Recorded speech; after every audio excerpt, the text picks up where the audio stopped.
بسم اللہ الرحمن الرحیم۔ اللہ کے نبی حضرت سلیمان علیہ السلام اللہ سے دعا مانگتے تھے کہ اے میرے اللہ مجھے وہ مقام عطا کر جو نہ مجھ سے پہلے کسی کو ملا ہو اور نہ میرے بعد کسی کو ملے۔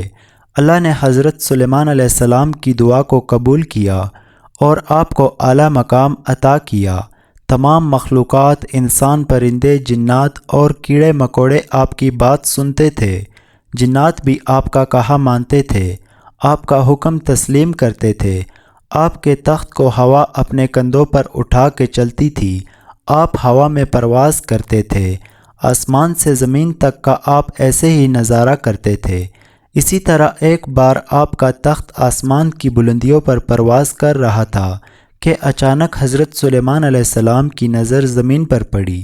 وہاں ایک عورت جو بہت برے حال میں تھی، گندا سا لباس، منہ پر مٹی لگی تھی اور پاگلوں کی طرح چل پھر رہی تھی۔ حضرت سلیمان علیہ السلام کے دل میں غرور آ گیا۔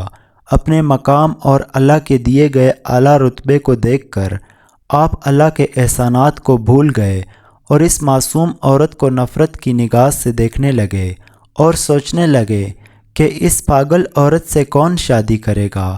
حضرت سلیمان علیہ السلام کا بس اتنا ہی سوچنا تھا کہ تخت اڑتا اڑتا جب سمندر کے اوپر سے گزرا تو حضرت سلیمان علیہ السلام کے ہاتھ میں ایک انگوٹھی تھی جو سمندر میں گر گئی، اور انگوٹھی کے گرتے ہی تمام مخلوقات، انسان، جنات، پرندے، کیڑے مکوڑے آہستہ آہستہ آپ کی شخصیت کو بھولنے لگ گئے، کیونکہ اللہ کو حضرت سلیمان علیہ السلام کا غرور کرنا پسند نہیں آیا۔ حضرت سلیمان علیہ السلام کا تخت بھی آہستہ آہستہ زمین کی طرف آنے لگ گیا، اور جب تخت زمین پر آ کر ٹھہر گیا تو آپ حیران و پریشان ہو گئے اور ہوا کو حکم دینے لگے، ہوا سے باتیں کرنے لگے، پر کوئی جواب نہ آیا اور نہ آپ کا حکم تسلیم کیا گیا۔ آپ جنات کو بلائے پر وہ بھی آپ کی بات نہ سنے۔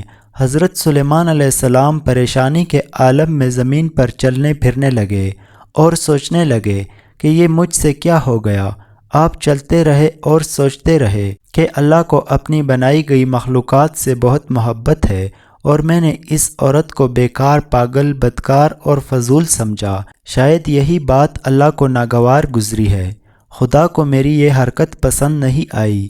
حضرت سلیمان علیہ السلام نے سوچ لیا کہ وہ اللہ سے اپنی غلطی کی معافی ضرور مانگیں گے، اور ساتھ ہی حضرت سلیمان علیہ السلام نے اس عورت سے شادی کرنے کا فیصلہ بھی کر لیا اور سوچا کہ شاید اللہ مجھے معاف کر دے۔ ایسا کرنے سے آپ اس عورت کی تلاش میں نکل گئے۔ کئی دن گزر گئے پر وہ عورت آپ کو نہ ملی۔ حضرت سلیمان علیہ السلام کو بھوک کا احساس ہوا تو دریا کے کنارے چلے گئے۔ وہاں لوگ مچھلیاں پکڑتے تھے، آپ بھی ان کے ساتھ کام کرنے لگے اور وقت گزرنے لگا۔ ایک دن وہ عورت آپ کو نظر آ گئی۔ آپ اس کے پاس گئے اور نہایت نرم لہجے میں کہنے لگے کہ جب میں نے آپ کو پہلی بار دیکھا تو آپ کے بارے میں غلط سوچا۔ میں یہ بھی بھول گیا کہ تمہیں میرے خالق، میرے مالک نے بنایا ہے۔ وہ عورت حیران ہو کر آپ کو دیکھنے لگی۔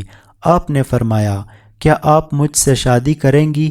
وہ عورت کہنے لگی کہ میرے لیے تو یہ خوش قسمتی کی بات ہے جو آپ جیسا خوبصورت جوان مجھ سے شادی کرنا چاہتا ہے، نہیں تو مجھ لاچار، بدبخت اور بدصورت کو کوئی بھی پسند نہیں کرتا۔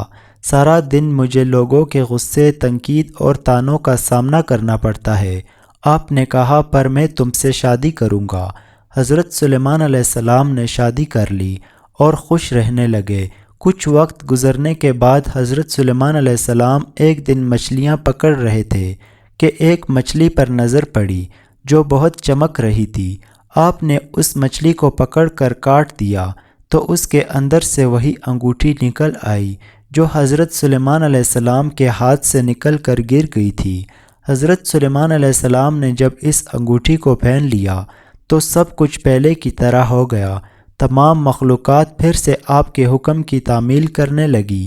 اللہ نے آپ کو معاف کر دیا اور تمام جنات، کیڑے مکوڑے، پرندے سمندر کے پاس آ گئے۔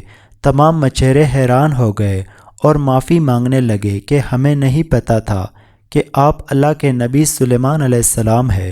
تخت اڑتے اڑتے آپ کے قدموں میں آ گیا آپ اس پر سوار ہو گئے اور سوچنے لگے، اللہ کے نزدیک سب سے بدترین عمل یہ ہے کہ جب کوئی انسان اللہ کی مخلوقات میں عیب تلاش کرتا ہے، کسی کا دل توڑتا ہے یا اپنے آپ سے کسی کو کم سمجھتا ہے۔ پیارے ناظرین، اللہ پاک اس واقعہ سے سبق حاصل کر کے ہمیں نیک اعمال کرنے کی توفیق عطا فرمائے۔ آمین یا رب العالمین۔